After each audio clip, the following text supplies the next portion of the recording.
Welcome to the deep dive. Okay, so you've sent us some really powerful sources on a topic that's, well, very much in the conversation right now: narcissistic abuse. Yeah, especially with some of the high-profile things in the news lately. Exactly. So we're going to unpack this. This deep dive, we'll try to get a really clear sense of what narcissistic abuse is, how it shows up. The different tactics. Right, the tactics, the manipulation, and the very real impact it has on people, and importantly, what healing can look like. And we have to touch on the recent allegations involving Sean Diddy Combs.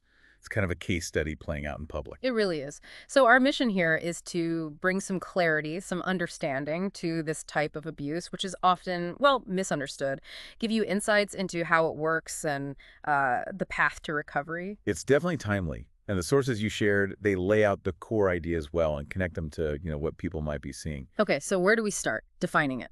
Yeah, let's start there. Narcissistic abuse. It's not just someone being like super self-absorbed. It's more than that. It's a pattern. A pattern of mistreatment. Exactly. Emotional, psychological mistreatment. And often what's driving it is this deep need for validation, this excessive self-focus, and critically, a real lack of empathy. They just don't seem to grasp or maybe care how others feel. Right, and the sources really highlight some key manipulative tactics. One that jumped out at me was making you doubt your own memory, your perceptions. Ah, gaslighting. Yeah, that's one. Gaslighting. Yeah. It sounds incredibly confusing for the person experiencing it. Like their reality is just being denied. It is. It's a core tactic. And then you have things like constant belittlement, criticism. Just chipping away at your self-worth. Precisely. It's Yeah. all about undermining confidence, making someone feel small, easier to control. And that lack of empathy you mentioned, that seems central. It really is. If you can't genuinely understand or share someone else's feelings, well, it makes it much easier to prioritize your own needs, your own desires, often trampling over others without much thought for the consequences. Okay, and the material you sent also breaks down like different ways this abuse can look. It's not always shouting and obvious anger, right? No, not at all. Yeah. That's a really important point. There's what the sources call covert abuse. Covert. So hidden. Kind of. It's more subtle. Things like passive aggression, the silent treatment, emotional withdrawal. Ugh, the silent treatment, that can be awful. It's incredibly powerful. It's this sort of constant low-level negativity that just grinds you down. And it's confusing because it's not direct aggression. Makes you question if you're imagining it, maybe. Exactly. Lots of room for self-doubt. Am I being too sensitive? That kind of thing. Then, of course, there's the overt abuse. Which is more direct. Yeah, more obvious. The yelling, the public humiliation, direct threats or manipulation, kind of what people might traditionally picture when they think of abuse. And it's crucial to remember, as the sources point out, this isn't just in romantic relationships. Right. Families, work. Yep. Anywhere, there's a power dynamic that can be exploited to control or belittle someone. Which brings us to the impact. And this is, well, it's heavy stuff. The sources really detail the psychological effects. They do, and there's significant immediate effects like really high anxiety, feeling worthless, just chronic stress, Yeah. fear even. It paints a really bleak picture of the emotional toll. And it's not just in your head, so to speak. The sources mention physical symptoms too. Like what? Trouble sleeping is a big one. Constant fatigue. The body keeps the score, as they say. Prolonged emotional stress manifests physically. And depression. That comes up too. Yeah, serious depressive episodes can develop. It affects everything: work, relationships, just daily functioning. And it doesn't just, disappear when the relationship ends. It lasts. Oh, yeah. The sources are clear. These impacts can linger long term. And for many, it can lead to PTSD, post-traumatic stress disorder. PTSD.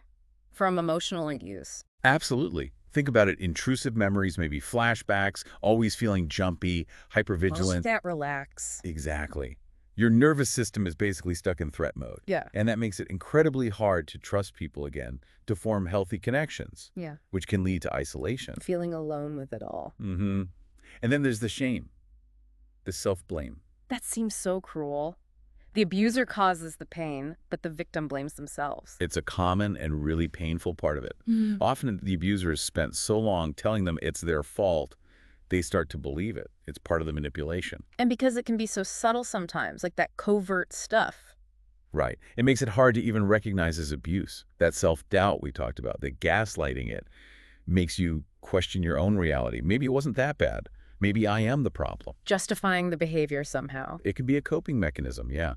Which is why, as the sources really stress, getting validation from outside is so important. Someone saying, no, that wasn't okay. What you experienced was real.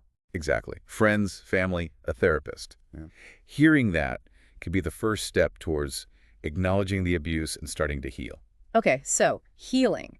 If someone recognizes these patterns, what does that journey look like? The sources offer some hope there. They do. And it's so important to frame it as a journey. It takes time, patience, real commitment to yourself. What's the first step, usually? Often, it's seeking professional help. Finding a therapist who understands trauma and emotional abuse. How does therapy help, specifically? Well, it provides a safe space to process what happened, to understand the dynamics, develop coping strategies, and ultimately to start reclaiming your sense of self, the one that got eroded by the abuse. That makes sense. And support groups. The sources mention those too. Hugely valuable. Connecting with others who get it. There's immense power in that. It breaks the isolation. Shared understanding, validation. Right. A place to share experiences without judgment, talk about the challenges, even celebrate small wins. It builds community. And boundaries come up a lot. Learning to set boundaries. Crucial. Absolutely crucial. After being in a relationship where boundaries were constantly violated, learning to assert your needs, to say no, to not tolerate disrespect. It's fundamental. It's like practicing self-advocacy. It is. Yeah. It's about recognizing your own worth again. And tied into that is developing self-compassion. Being kind to yourself. Yes. Countering all that negative self-talk that the abuse likely ingrained. Learning to treat yourself with the kindness you deserved all along. Self-care activities too, right? Looking after yourself physically, emotionally. Definitely. Things that reinforce your value and well-being. And personal development can be really helpful too. How so? Engaging in new hobbies, maybe education, volunteering, things that help rebuild your identity outside of that abusive dynamic, fostering resilience. And there are resources like books and online communities. Yeah, lots of good books, websites, forums focused on recovery. They offer ongoing support, tools, and just knowing you're not alone. Okay, now, we need to talk about the Sean Diddy Combs allegations. It's impossible to ignore in this context. The sources frame this as a very public example. Yes, a very high-profile and disturbing example of the dynamics we've been discussing.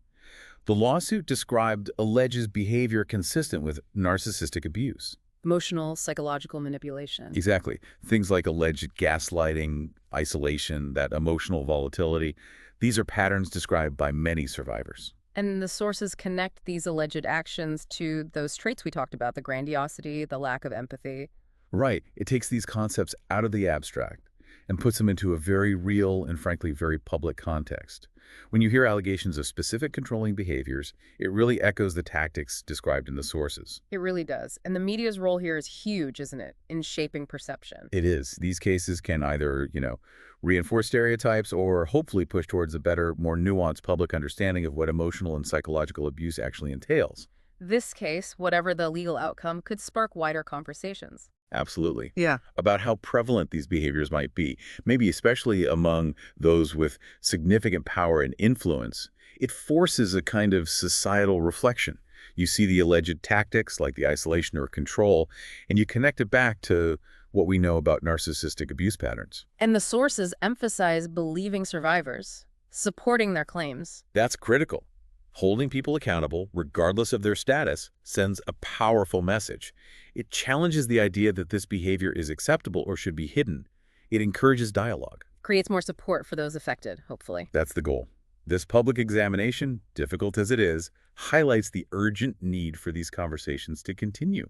We need more awareness, more understanding, more support systems, knowing the signs, understanding the tactics that leads to recognizing the impact. Okay, so wrapping this up, this deep dive, using the material you sent, really highlights that narcissistic abuse is this damaging pattern, serious psychological harm. For sure. But the flip side is understanding it, the dynamics, the forms it takes, and knowing that support and healing are possible. That's vital. Absolutely. And this recent high-profile case is just a stark reminder of the potential impact and why we need to keep talking about this. Definitely. And that brings us to a final thought for you, the listener. Thinking about everything we've discussed, maybe reflect on the more subtle ways manipulation can show up in different kinds of relationships, perhaps ones you observe or are even part of. What steps could maybe be taken? to foster healthier interactions or to support someone you think might be experiencing this. Yeah, something to consider. And we really encourage you to look into some of the resources out there about narcissistic abuse and recovery if this is something that resonates with you.